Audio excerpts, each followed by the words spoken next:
Is the power pendulum swinging from logistics companies to shippers? Here to talk about that today is Ravi Dosanjh, who is COO of Caliber Global. Ravi, thank you for joining us. Very excited to be here today.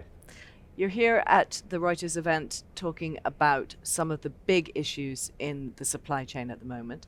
Can you tell me what some of those are? Yeah, so I think coming out of the pandemic, a lot of focus has been on ensuring that supply chain professionals still have that seat at the table, still have that seat in the boardroom coming out of the back offices. And some of the challenges are ensuring that we're keeping the momentum to drive all of those important aspects of supply chain that need to be front and center. So that's interesting. There's been a great growth in recognition of supply chain as an important part of doing business. And I think the received wisdom is that the last 3 years has sent that on a rocket. But you feel it's still a concern that there needs to be, you really need to consolidate power at the C level, in the boardroom. Yeah, so maybe not consolidate power, but making sure that we still keep up the level of influence that we have had over the last few years. Now, you have to remember, pre-pandemic, supply chain superheroes were always back office and spent a lot of time influencing and trying to secure funding for all of those things that all of a sudden became common sense during the pandemic. So, C-suite, CEOs, COOs, others said, hey, we realize now that supply chain is extremely important. I'd like to maybe challenge that and say, you didn't listen. So now, right, post-pandemic, things are starting to settle a little bit, right? And we have economic uncertainties, lots of moving parts, and we need to make sure that all of the things that we were driving towards, whether it was investment in people, whether it was investment in technology, or continuing with the strategies that we thought about during the pandemic, that we need to continue moving forward with those. Excellent. What are the calls to action that you would like to see in this industry now that we're getting over the pandemic and things are settling down a bit? Yeah, so I think that it's one of those be careful what you wish for, right?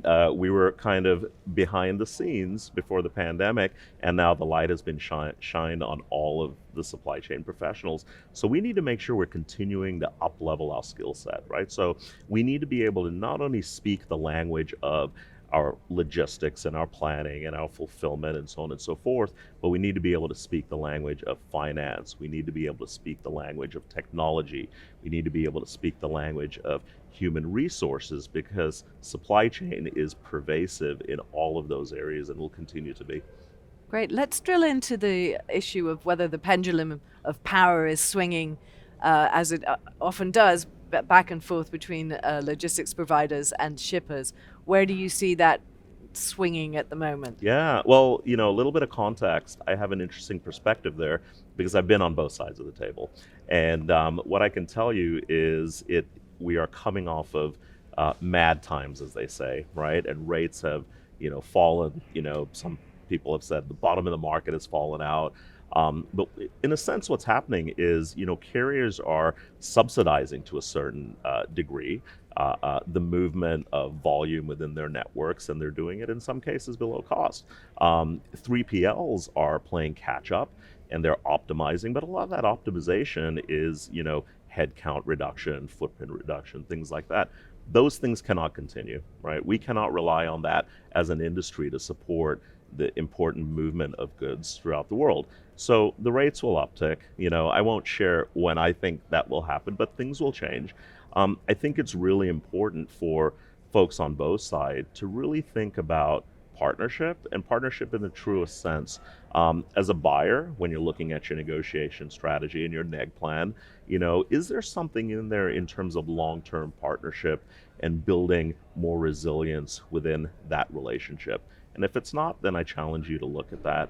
And as a provider of those services, are you looking at this quarter? Are you looking at hitting your sales budget? Or are you looking broader throughout potentially the ecosystem of that customer and saying, how can I add value and how can I drive more deeper value within that customer relationship, that ecosystem, and being more of a partner in that sense. So yes, I think the pendulum rate is swinging, but I think many people have been burned through the pandemic, and I would hope that people are looking at more partnership-enabled relationships as opposed to transactional, tactical.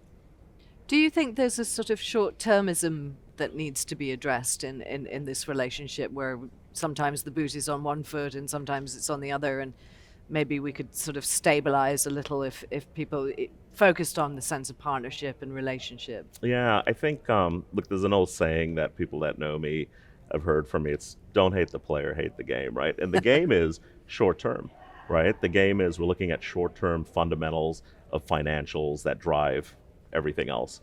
That said, we need to find a way to work around those parameters and do what's good. So, yes, as a seller of services, I need to look at how I can maximize my top line. As a buyer of services, I need to look at how I can maximize my bottom line. Outside of that, what are the things we can do to ensure we're building for a better future down the road? Less onboarding and offboarding of supplier relationships, less excursions and challenges, being able to work together on technology that fulfills both of our journey and purposes. So yes, the game is set for some short-term kind of view, but I think all of us, it's incumbent of all of us to think beyond that and think long-term.